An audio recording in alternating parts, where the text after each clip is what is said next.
4-5 oy oldin sun'iy intellekt haqida video tayyorlagandim va unda ikkita kompaniyani alohida aytib o'tgandim. Bular Vertiv va Micron kompaniyalari edi. O'sha vaqtdan beri bu kompaniyalarning aksiyalari 100% atrofida o'sdi. Ushbu videoda ham sizga ikkita kompaniyani alohida tanishtirib o'tmoqchiman. Sun'iy intellekt aksiyalaridagi eng katta imkoniyatlar hali tugagani yo'q, chunki biz sun'iy intellektni keyingi rivojlanish fazasini boshlanish arafasida turibmiz va gap chiplar haqida emas, xotira bloklari haqida emas va optik tolalar haqida ham emas. Gap Agent AI haqida. Ya'ni kompaniya ichida odam kabi ishlayotgan sun'iy intellekt tizimlari haqida gaplashamiz. Va bu Agent AI sohasida ikkita katta muammo bor. Birinchisi ma'lumotlarni sifati va ko'lami, ikkinchisi bo'lsa identifikatsiya. Ya'ni bu ma'lumotlardan kim foydalanyapti, ular foydalanishi uchun ruxsatga egami va nima maqsadda foydalanayotganligini tekshirib turuvchi xavfsizlik tizimi. Bugun men aynan mana shu ikkita muammoni hal qilayotgan kompaniyalarni sizga tanishtirib o'taman. Videoni albatta oxirigacha ko'ring va video foydali bo'lsa, like bosishni va izohlarda o'z fikrlaringizni qoldirishni unutmang. Avval bir narsani aytib o'tay, bu videodagi ma'lumotlar mening shaxsiy tahlillarim va fikrlarim. Ularni moliyaviy maslahat sifatida qabul qilmang. Har bir investitsion qaror qabul qilishdan oldin o'zingiz mustaqil izlaning va tadqiqot qiling. Avvalgi videoda sun'iy intellektning rivojlanib borish fazalarini alohida tushuntirib bergandim. Agar oldingi videoni ko'rmagan bo'lsangiz, bir ko'rib oling, chunki bu videoda men alohida fazalarni tushuntirib o'tirmayman. Qisqacha aytadigan bo'lsam, dastlab Nvidia kabi chip ishlab chiqaruvchi kompaniyalarning aksiyalari juda ham o'sdi. Nima uchun? Chunki sun'iy intellekt ishlashi uchun o'sha Nvidia chiplari eng asosiy mahsulot edi. Undan keyin infratuzilma rivojlanishni boshladi. Ya'ni xotira bloklari yoki bo'lmasam o'sha AI infratuzilmasini ushlab turadigan, unga kerak bo'ladigan masalan sovutish tizimlari yoki elektr tizimlari va hokazo shu kabi infratuzilma qismlari kerak bo'ldi. Va hozir esa bu bosqichlardan asta-sekin o'tib, endi yana ham rivojlanish bosqichiga kirib boryapmiz va ko'plab kompaniyalar agent AI'larni o'z faoliyatiga tatbiq qilishni, amaliyotda ishlatishni boshlagan va borgan sari bu juda ham ko'payib ketyapti. O'zingiz ham ko'zingiz tushgan bo'lsa kerak, nafaqat kompaniyalar, balki oddiy biz kabi foydalanuvchilar ham agent AI'lar ishlatgan holda o'zlarini yumushlarini, o'zlarini ishlarini ancha yengillatmoqda. Xo'sh, agent AI o'zi oddiy qilib aytganda, o'zi qaror qabul qiladigan, o'zi harakat qiladigan sun'iy intellekt tizimlari. Ya'ni siz unga ma'lum bir maqsadni berasiz va u maqsadga erishish uchun rejalashtiradi va kerakli vositalarni ishlatadi, o'zi qaror qiladi va sizga o'sha oxirgi natijani olib kelib beradi. Masalan, siz agent AI'ga aytishingiz mumkin, menga oxirgi oy hisobotlarini to'liq tekshirib, emailimga yuborib ber. Mana bu vaqtgacha deysiz va u o'zi ishlashni boshlaydi. O'zi qayerdan ma'lumot olishni, qaysi vositalar bilan tekshirishni va email orqali kirib sizga yuborishni o'zi hammasini o'zi hal qiladi. Va bu agent AI'larning imkoniyatlarini juda ham bir kichik qismi. Hozirda agent AI'lar juda ko'plab faoliyatlarga kirib boryapti va shuning uchun ham ulardan foydalanish borgan sari ko'payyapti. Endi mana shu agent AI'larni foydalanish ko'paygani sari bu yerda muammolar kelib chiqadi. Ya'ni bozor hali tayyor emas. Chunki bu yangi mahsulot. Oldin bu kabi mahsulotlar bo'lmagan.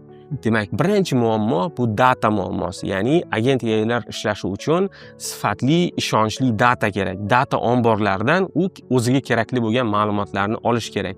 Mana shu yerda birinchi muammo paydo bo'lyapti. Ikkinchi muammo esa xavfsizlik va identifikatsiya. Tasavvur qiling, agar minglab agent AI'lar kompaniya tizimiga kirsa va ma'lumotlarni o'g'irlasa yoki boshqa maqsadlarda ishlatib yuborsa, kim kirdi, u shaxsmidi, agentmidi, unga kirishga ruxsat bormidi, u ma'lumotlarni nima maqsadda ishlatadi va hokazo kabi ko'plab savollar tug'iladi. Va agar buni xavfsizligi olinmaydigan bo'lsa, falokatga uchrashi ehtimoli juda ham katta. Ana shu ikkita muammoni yechayotgan kompaniyalar birinchisi Snowflake, ikkinchisi esa Okta. Snowflake kompaniyasi bu ma'lumotlar ombori platformasi. Keling bu kompaniyalar va ularning aksiya ma'lumotlari bilan qisqacha tanishib o'tamiz. Buning uchun finranks.com saytidan foydalanamiz. Saytga kiramiz va o'zbek tiliga mana bu yerdan o'girib olsak bo'ladi. O'zbek tili, rus tili va ingliz tilida mavjud. Hozir biz o'zbekchada ko'ramiz ma'lumotlarni. Mana bu yerda hozirgi sana bo'yicha, ya'ni 25-may kuni bo'yicha $170 turibdi va bu aksiyani may oyining boshidan boshlab kuzatishni va asta-sekin sotib olishni boshlaganman. Bu kompaniya nima bilan shug'ullanadi desak, o'sha birinchi muammoga borib taqaladi. Ya'ni bu data ombori platformasi, ya'ni kompaniyalar o'zlarining ma'lumotlarini ma'lum bir joyda saqlashi, boshqarishi, qayta ishlashi, undan foydalanishi kerak. Snowflake platformasi aynan mana shunday imkoniyatni beradi. Va daromad manbalariga qaraydigan bo'lsak, 95% bu bulutga asoslangan ma'lumotlar platformasidan keladi. Ya'ni daromadining asosiy qismi mana shu data platformasidan keladi. Va agent ishlashi uchun ham ma'lumotni ma'lum bir joydan, aniq joydan olish kerak va u yerda turgan ma'lumotlar albatta ishonchli bo'lishi kerak, sifatli bo'lishi kerak. Shunchaki Google'da chiqqan o'sha tasodifiy ma'lumotlarni olib ketib ishlab bo'lmaydi. Ayniqsa agent AI'larni kompaniya tizimiga kiritadigan bo'lsangiz, kompaniyaga oid bo'lgan ma'lumotlar hammasi bir joyda turishi afzal hisoblanadi. Chunki o'sha ma'lumotlar omborda kompaniyaga tegishli bo'lgan barcha turdagi o'sha hisobot deysizmi yoki o'sha boshqaruv bo'yicha qarorlar deysizmi va hokazo boshqa narsami ma'lum bir joyda bo'ladigan bo'lsa, agent ishlashi uchun, tezda ishlashi uchun o'sha tekshirilgan sifatli ma'lumotlardan faqat o'sha omborning o'zidan birlamchi manba sifatida foydalanadi va bu juda ham hozirgi holatda aytib o'tganimizdek juda ham kerakli mahsulot hisoblanadi. Snowflake'ning fundamental tomoniga qaraydigan bo'lsak, fundamental tomondan juda ham kuchli emas, risk darajasi yuqori. Chunki kompaniya hali foydaga kirmagan. Ya'ni hozirgacha zarar bilan ishlab kelayotgan kompaniya. Mana bu yerda ko'rishimiz mumkin, PE ko'rsatkichi yo'q. Forward PE ko'rsatkichi esa 96 bo'lib turibdi. Ya'ni forward PE degani kelgusi 1 yillikda kutilayotgan foydasiga nisbatan uni PE ko'rsatkichi 96. Ya'ni bu degani yaqin choraklarda kompaniya foydaga o'tadi, ya'ni zarar ko'rishdan to'xtaydi va foydaga o'tadi. Shunday bo'lsa ham baholanishi ancha qimmat hisoblanadi. Ana shu sababli bu yerda ko'rishimiz mumkin samaradorlik, baholanish ko'rsatkichlari va rentabellik ko'rsatkichlari juda ham yaxshi emas. Chunki kompaniya asosiy e'tiborni o'sishga qaratgan va mana bu hisobotlar bo'limida biz daromadlarni o'sishini ko'rishimiz mumkin. E'tibor bersangiz, yildan yilga juda ham kuchli o'sib boryapti va Snowflake bir vaqtlar juda ham hype bo'lgan. Chunki uni daromadini yillik o'sishi 70%, 80% bo'lgan va ana shunday o'sishda davom etadigan bo'lsa deb aksiya narxi uchib ketgan. Lekin u kutilganidek juda ham unaqa giper o'sish bo'lmadi. Oxirgi yillarda qaraydigan bo'lsak, 30% atrofida o'syapti va aksiya narxi ancha pastlab qolgan.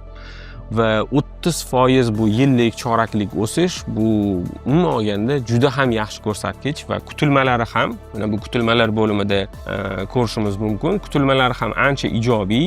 Kelgusi choraklarda EPS bo'yicha ham, revenue bo'yicha, daromad bo'yicha ham o'sishlari juda ham barqaror, o'sha 30% atrofida o'sishi kutilmoqda. Bitta o'sha risk yuqori bo'lgan tomoni kompaniya zararda ishlayotganligi, baholanishi ancha qimmat ekanligi. Endi ikkinchi kompaniyaga to'xtalamiz. Okta kompaniyasi, aksiya belgisi ham Okta. Okta bu identifikatsiya platformasi. Buni ham qisqacha finranks.com platformamizdan ko'rib o'tamiz. Mana aksiya sahifasini ochib oldik. Aksiyalar hozir $92. Bu aksiyani ham may oyini boshidan beri kuzatib, asta-sekin investitsiya kiritishni boshlaganman va uni hozirgi kapitallashuvi $16 milliard. Juda ham katta kapitallashuvdagi kompaniya emas va bu kompaniyani oldingi o'sha faoliyati shaxsni identifikatsiya qilish bo'lgan. Ya'ni kompaniyaga masalan ishga keldingiz, ofisga kirmoqchisiz yoki boshqa bir aytaylik maxfiy hududlarga kirmoqchisiz. Mana shunday holatlarda shaxsni identifikatsiya qilish bilan shug'ullangan. Ya'ni bu shaxsda rostdan mana shu yerga kirish huquqi bormi? Agar ha bo'ladigan bo'lsa kiritgan, yo'q bo'ladigan bo'lsa kiritmagan. Mana shunday ishlagan, lekin hozir keskin o'z faoliyatini agent AI tomonga burib boryapti. Chunki kelajakda nafaqat shaxslar, balki agentlar ham kompaniyalarda alohida o'sha departament bo'lim sifatida ishlaydi. Chunki kelajak shu tomonga qarab ketyapti. Ya'ni oddiy ishchilar bilan birgalikda agent AIlar ham faol ravishda kompaniyalar tizimiga kiritiladi va ularni shaxsini tekshirish kerak bo'ladi. Oktaning asosiy faoliyati demak mana shundan iborat. Daromad manbasiga qaraydigan bo'lsak, obuna modelida ishlaydi. Ya'ni o'sha identifikatsiya qilishni obuna ko'rinishda sotadi. Va endi fundamental holatiga e'tibor bersak, moliyaviy mustahkamligi va o'sish sur'atlari ancha yaxshi. Kutilma baholanishi bo'lsa o'rtacha holatda va bu yerda samaradorligi biroz past, dividend bo'lsa 1 bo'lib turibdi, ya'ni umuman dividend to'lamaydi va hozirgi ko'rayotgan ikkita aksiyamiz o'zi dividend aksiyalari emas, bular o'sish aksiyalari. Okta ham nisbatan qimmat baholangan, lekin Snowflake kabi zararda ishlayotgani yo'q, foyda bilan ishlaydi, lekin qimmatroq baholangan holatda hozirda savdo qilinyapti. Men bu aksiyani adashmasam 10 yoki 13 kun may kuni sotib olgandim va u vaqtda forward PE'si 20 turgandi. Hozirda aksiya narxi ko'tarilgan, 15% ga yaqin ko'tarildi oxirgi 2 haftada sotib olganimdan beri va forward PE'si hozir 24 ga kelib qolibdi va bu degani mana e'tibor bersangiz PE TTM turibdi, PE forward turibdi. TTM bu o'tmishga nisbatan baholanish ko'rsatkichi 70 ta. Ya'ni bu o'tmishdagi ko'rgan foydasiga nisbatan. Lekin kelajakdagi ko'rishi kutilayotgan foydasi shunchalik, ya'ni 3 baravar ko'pki, shuning uchun uni forward PE'si 24 ga tushib qolyapti. Ya'ni 3 baravardan ko'proqqa pastga tushib qolyapti. Va bu albatta ijobiy holat. Endi uni daromad o'sish ko'rsatkichlarini mana hisobotlar bo'limida qaraydigan bo'lsak, 24-yilda kompaniya foydaga kirgan va 24-25-yilda bu ham o'sha 30% atrofida o'sib kelmoqda. Kutilmalari bu kompaniyada ham anchagina ijobiy. Bitta narsani bilmoqda, investor kompaniyaning o'tmishdagi holatiga qarab investitsiya kiritmaydi. To'g'ri, bu ikkita kompaniyani hozirgi yoki o'tmishdagi fundamental holati juda ham ideal bo'lmasligi mumkin, salbiy tomonlari bo'lishi mumkin, lekin biz nimadan tahlil qilishni boshladik?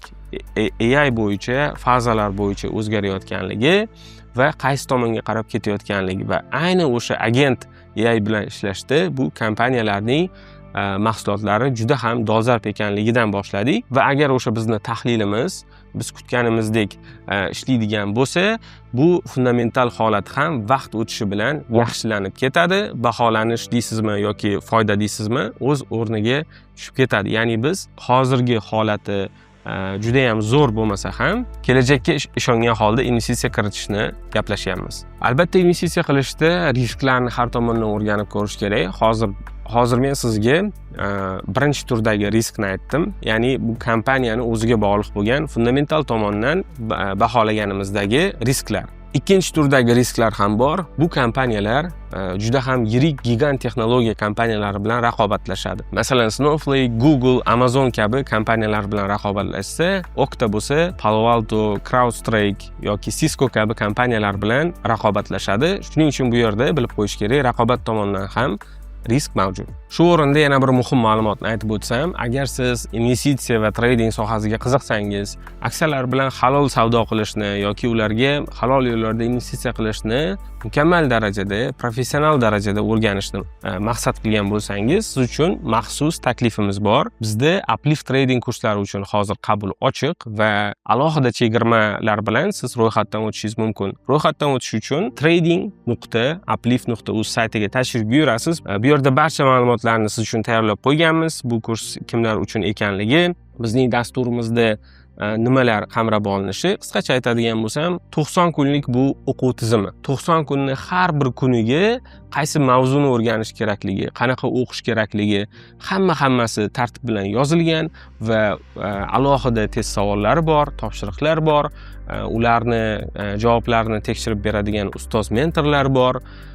Jonli efirlar bor. Har hafta o'sha jonli efirda siz o'zingizni qiziqtirgan boshqa savollarni so'rashingiz yoki bozorni hozirgi holati bo'yicha tahlillarni ko'rib borishingiz mumkin bo'ladi va albatta bizda alohida tahlil uchun, fundamental tahlil uchun alohida, texnik tahlil uchun alohida va investitsiya uchun, trading uchun alohida strategiyalar, qanday o'zi tahlil qilish kerak, aksiya ma'lumotlarini qanday o'qish kerak va o'zingizning maqsadlaringizni qanday to'g'ri belgilagan holda, risklarni qanday to'g'ri boshqargan holda siz trade qilishingiz kerak yoki investitsiya qilishingiz kerakligini hammasini bu yerda batafsil ko'rib tushunib olishingiz mumkin bo'ladi. Kurs modullari ham mana bu yerda ko'rsatib o'tilgan. Aksiyalar bilan halol yo'llarda ishlash uchun qanday ko'nikmalar, qanday bilimlar kerak bo'lsa, hammasini eng o'sha qaymog'ini deydi-ku, jamlaganmiz va alohida dars modul ko'rinishiga keltirganmiz. Aksiya bozoriga kirishdan tortib, fundamental texnik tahlil, risk management, psixologiya, strategiyalar, real bozorga kirib borish tartibi va hokazo hamma o'sha bilim ko'nikmalarini ushbu kursimizda o'rganishingiz mumkin bo'ladi. Quyida havolasini qoldiramiz. Havolaga kirib, o'z ma'lumotlaringizni yozib qoldirsangiz, menejerlarimiz siz bilan bog'lanadi va batafsil ma'lumotlarni yetkazadi. Shuningdek, Telegram kanalimizga ham obuna bo'lib qo'ying. Telegram kanalda biz ancha ham faolmiz va doimiy tahlillarni Telegram kanalimizda asosan berib boramiz va hozirgi kompaniyalar bo'yicha ham tahlillarni davomini Telegram kanalimizda ko'rib borishingiz mumkin bo'ladi. Telegram kanalimiz Uplift.uz. Video foydali bo'lgan bo'lsa juda ham xursandman. Qo'llab-quvvatlashni esdan chiqarmang. Like va izohlaringizni kutib qolamiz. Salomat bo'ling.